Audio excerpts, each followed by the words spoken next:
nice to now know that you've got the full complement of guys. Yeah, I mean, for the last here. week, we were able to play 5 with all our entire team, the last 2 workouts for an hour.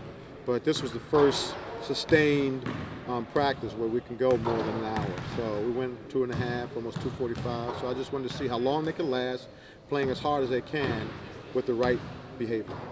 The defense being ahead of the offense, is that just something natural at this point in the year? Yeah, most likely. Yeah, it is. If you give great effort, your defense is, solid. But, there's still execution on the defensive end also. You've got to be in the right help position.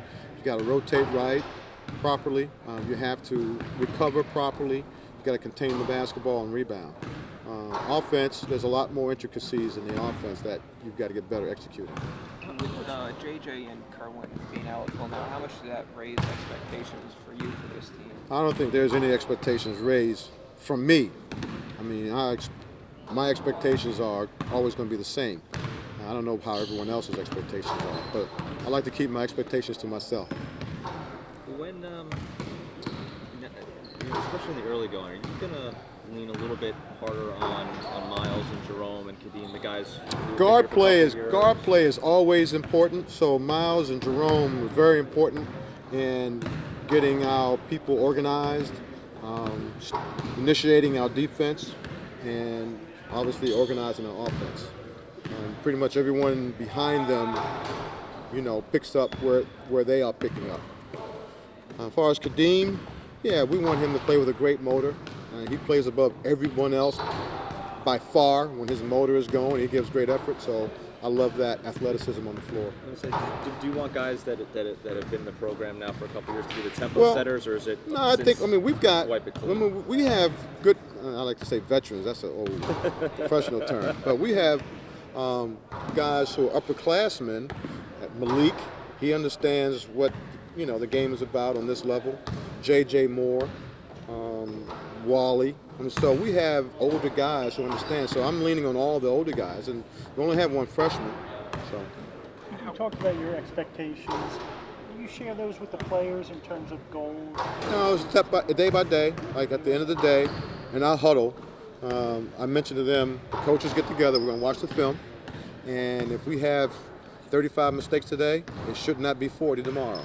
If we have breakdowns and if we have 30 turnovers today, we shouldn't have 40 tomorrow. So let's improve each and every day, and that's how I look at things. Every day is an improvement. So you haven't told them about expectations, right? No. That's just tomorrow's expectations. Why is that? I just think the step-by-step process is you can focus in more, and that the journey is a whole lot more important right now than the destination. And we've heard that cliche a lot, but that's true, that you have to improve every day. Retain what we had today, and tomorrow, let's retain it and let's do it better. So that's how I look at things. What was this day like for you? Just to be able to the coaching has begun. I was jacked up from the beginning. Even when our strength and conditioning guy Mike was warming them up, I was jacked up. I was talking. I was clapping, and so I was really ready from the beginning. What was it like to be in here for it? Well, it's always. I call this the shrine. They said, "What does the shrine mean, Coach?" Well, this is a shrine. So that's why what's important for me is behavior, competitiveness, and give great effort and harmony, because that's what this building reminds me of. Do you talk about the old days with the players much? No, not really. We talk about our team, and we talk. Sometimes they want to know what players in the NBA or whatever, but I'll mention to them what championship teams are, whether it's championship teams in the NBA or in college, and they all possess certain qualities, and that's what we should have. Are you seeing any of those so far? Effort. Our skill level and our talent level has to come out under the structure that we're giving them, and they have to find out how they best can be good individually in the system, and it'll come. It takes time. It's going to take a long time. How do you feel like everyone's gelling and kind of figuring out their roles with all the new pieces? Not quite yet, but we've mentioned to them, look, we have core scorers, you know, and if I've got a decent shot and my core scorer over here has a better shot, that's the next pass to make. So I think that we've identified our roles, and if you're great in your role, maybe your role will expand, but be great in your role right now.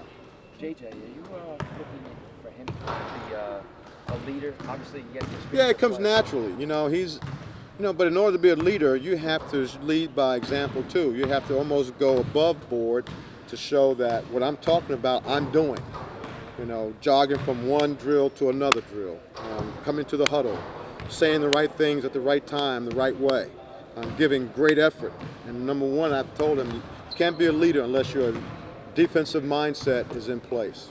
And that's important. What kind of harmony are you seeing with guys coming from so many different places to join this program? That they're communicating the right way, that they're trying to help each other. They're enthusiastic about someone else making a play as opposed to them making a play. And they're cheering their teammates on. That's harmony. And again, who's the better shooter, me right here or Miles over there? So obviously it's going to be Miles. If they can recognize that, that's harmony too. So it's the way you play and the way you communicate and the way you sort of gel together. Okay? All right, guys. Thanks.